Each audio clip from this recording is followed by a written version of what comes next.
je disais que ici on voit donc une personne à l'échelle de la maquette. Donc une personne d'un mètre 85 là qui ici pourrait être le représenter le skipper.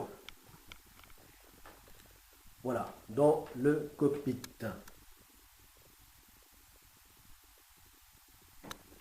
Voilà.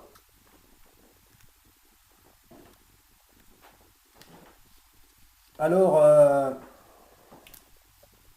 une fois que la sculpture, parce que j'ai dit maquette, mais on pourrait dire sculpture, étant donné qu'elle est remplie de, contrairement à celle-ci qui est légère et creuse, et bien celle-ci, elle est lourde comme une pierre, hein, puisque entièrement pleine de plâtre, enfin de plâtre, plutôt d'enduit. Voilà. Ce qui fait qu'elle est vraiment dense, mastoc. Voilà. Donc, une fois que j'aurai fini de la sculpter, qu'elle ressemblera donc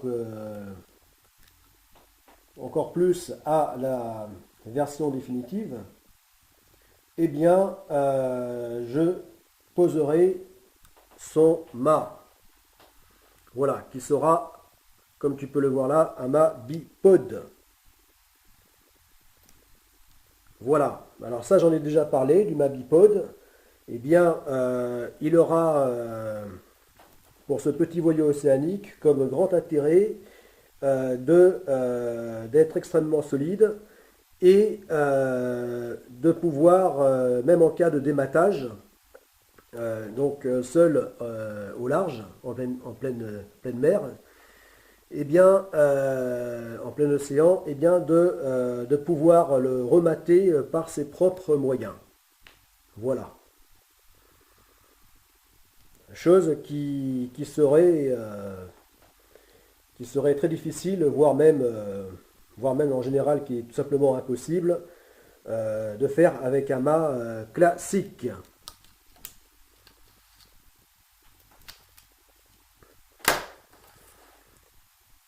Voilà. Et ici,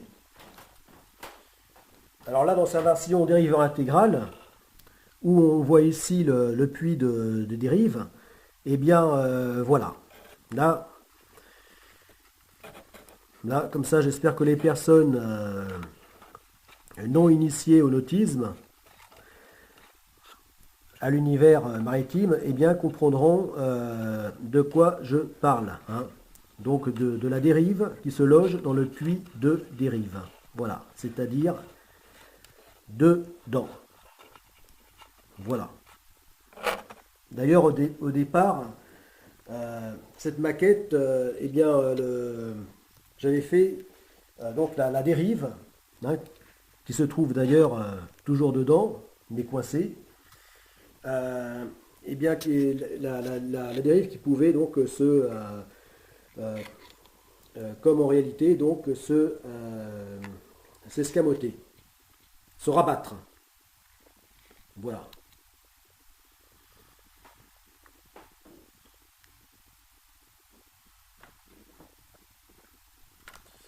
Voilà, chose qui n'est plus possible, puisque elle a fini par se... C'est tellement miniature, tellement petit, qu'elle a fini par se coller dedans, par se coincer. Euh, voilà, ce qui m'a incité d'ailleurs à remettre, entre autres, à refixer cette quille, euh, puisque, puisque cette maquette donc là, je n'avais même plus d'intérêt à le montrer en mode dériveur intégral avec le fait de pouvoir entrer et sortir la dérive. Voilà. Ce qui, du point de vue pédagogique, aurait été, bon, c'est pourtant simple, mais enfin aurait été bien de montrer, et bien là, je ne peux pas. Voilà. Donc, bah, autant le remettre, refixer la quille, hein. Donc comme ça, vous voyez donc ce voilier dans sa version quillard. Voilà.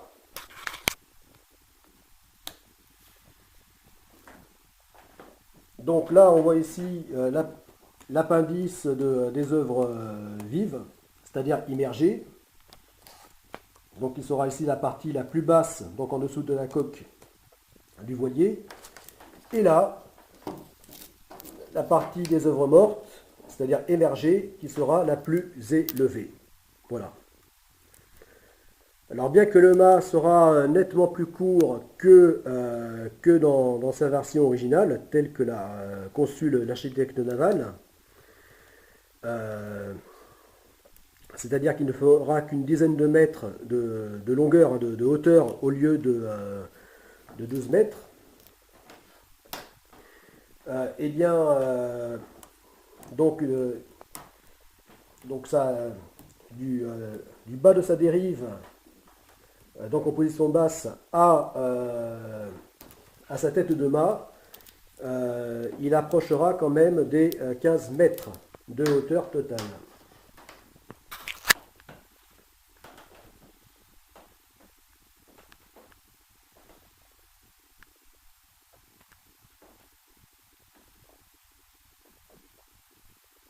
Voilà.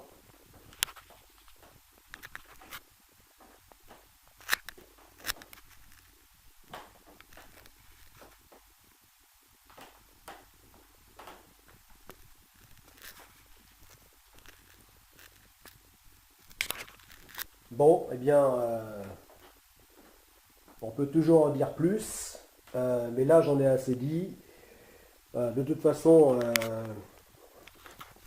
tout ce que j'ai à dire, bien, ce sera sur d'autres vidéos, mais j'arrête là pour ne pas faire trop long.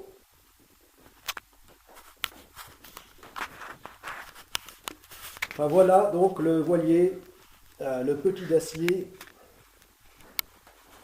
Voilà GA Pakicetus, le petit voilier océanique qui sera nécessaire et spécialement conçu pour effectuer la STAGO, la Satellite Trip Euroon Global Océan. Allez, on va prononcer en anglais. Ocean.